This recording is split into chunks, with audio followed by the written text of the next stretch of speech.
Le premier invité de ce Smart Impact, c'est Grégory Lebourg. Bonjour. Bonjour Thomas. Bienvenue, vous êtes directeur environnemental monde d'OVH Cloud. Tiens, directeur environnemental monde, je vous avoue que je me suis demandé ce que ça regroupait. Quelle est votre mission au sein d'OVH Cloud ?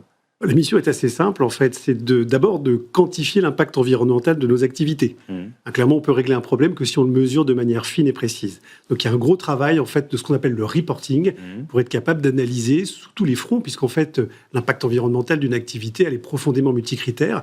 Donc, ça va être l'usage de l'eau, l'usage des ressources naturelles, l'usage de l'énergie, et de quantifier le plus précisément possible l'activité d'OVH Cloud au bornes de son activité mondiale.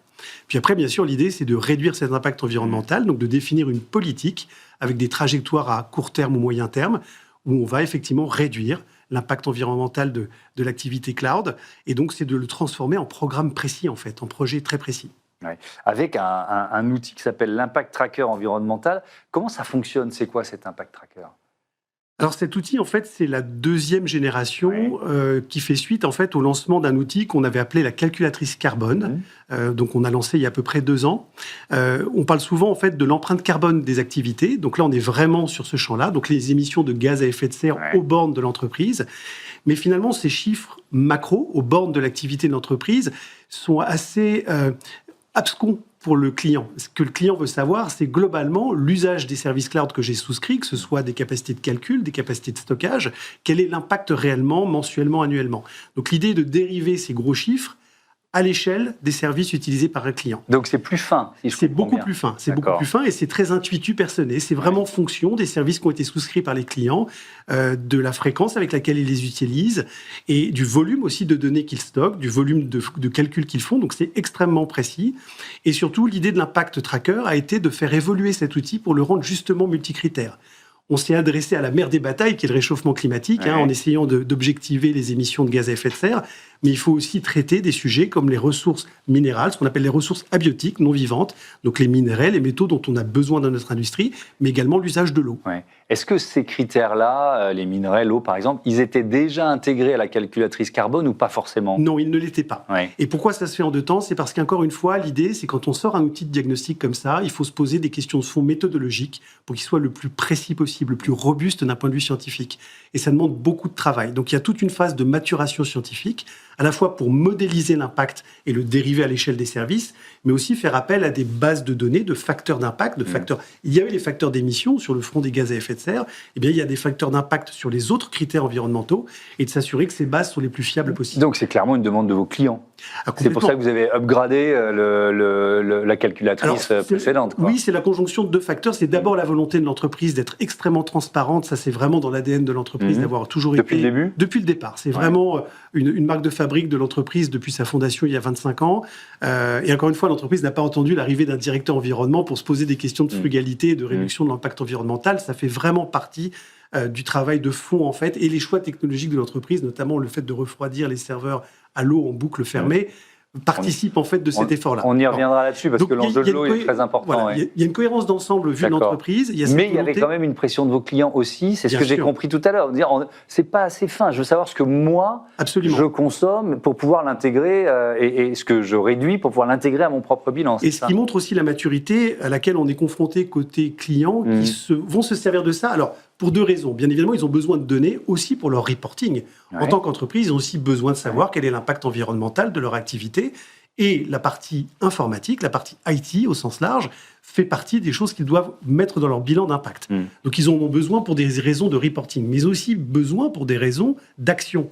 Et c'est là où on rentre vraiment dans une phase très intéressante, où les clients vont se saisir de ces résultats-là pour faire des arbitrages, choisir où mettre leur workload, ce qu'on appelle les workloads, donc où venir héberger leurs applications informatiques, voir aussi le type de service qu'ils doivent souscrire par rapport aux exigences d'applications dont ils ont besoin, de performance applicative. Et c'est vraiment très intéressant de les embarquer, encore une fois, en leur donnant des informations les plus fiables possibles pour qu'ils fassent ce travail-là. Avec un défi qui est général pour tout le secteur. Si on regarde l'impact carbone des data centers, on évalue à 2% des émissions mondiales de gaz à effet de serre, 6 à 10% de la consommation mondiale d'électricité. Alors, il y a les efforts qui sont faits, on réduit effectivement et on pense, je pense, aussi différemment le design de ces centres de données, mais à côté de ça, on développe l'IA générative.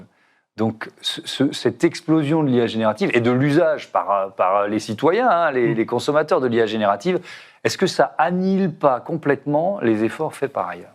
Alors, ce que vous écrivez là, c'est ce qu'on appelle l'effet rebond, hein, bien évidemment.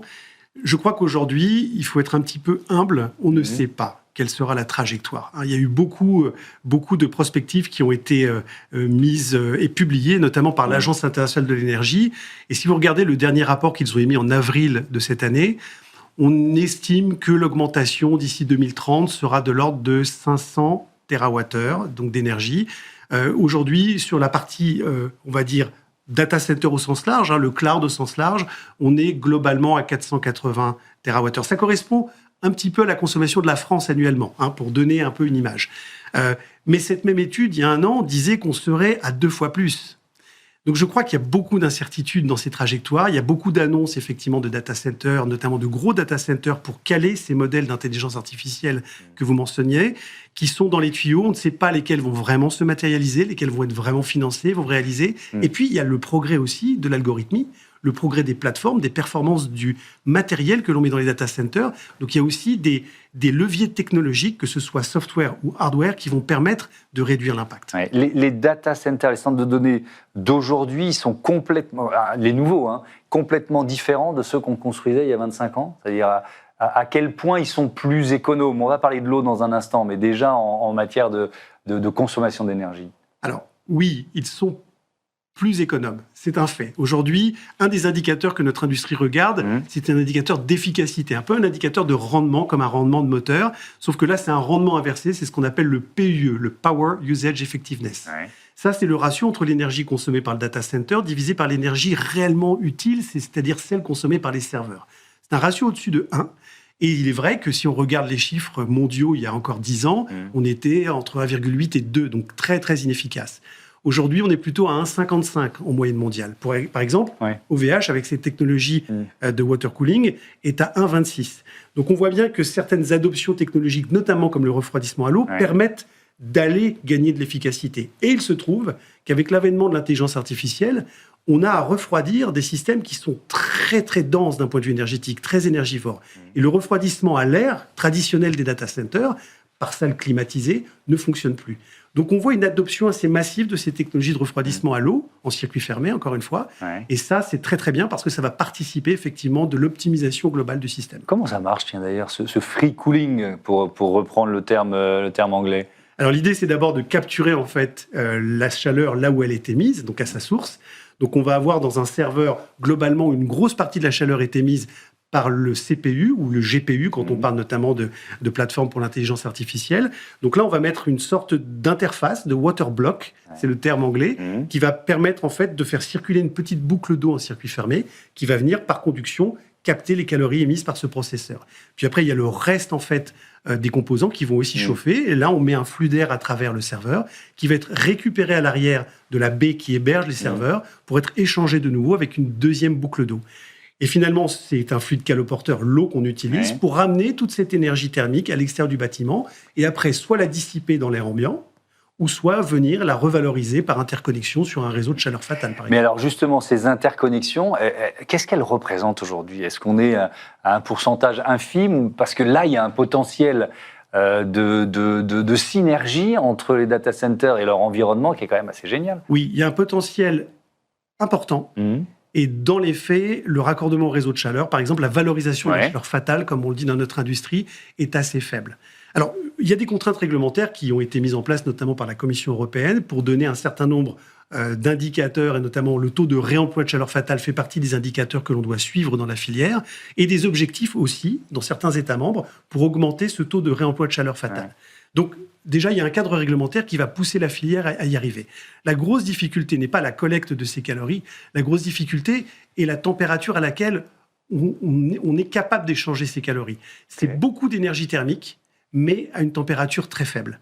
Donc, dans un usage de réseau de chaleur, il faut augmenter cette consigne de température. Et donc, entre les deux, il faut mettre ce qu'on appelle une pompe à chaleur, qui est d'abord un investissement très important d'un point de vue financier, mais également qui va avoir besoin d'énergie. Qui va elle-même consommer de l'électricité. Exactement. Donc, il y a tout ce bénéfice coût par rapport à la circularité que l'on recherche en réemployant cette énergie à regarder. Et force est de constater que la plupart des projets n'aboutissent pas. Mais c'est en train de changer. D'accord. Un dernier mot sur l'eau, parce que le système de refroidissement, vous dites en circuit fermé, ça veut dire que vous réussissez à minimiser la consommation d'eau de vos data centers? Alors rappelez-vous, il y a deux phases en fait dans cette histoire. Il y a la phase de capture, de collecte des calories qui là se fait en boucle, bien sûr en circuit fermé.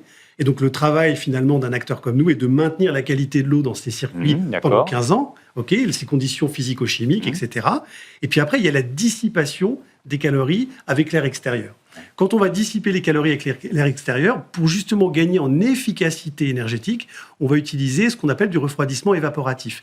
Et c'est là qu'on va utiliser un peu d'eau en circuit ouvert. On va venir utiliser en fait l'évaporation de l'eau pour aller gagner en fait de l'efficacité énergétique. Et c'est là où notre filière utilise de l'eau. D'accord. Merci beaucoup Grégory Lebourg et à bientôt sur Be Smart for Change. On passe tout de suite à notre débat. Peut-on calculer le coût, les conséquences de l'inaction climatique ?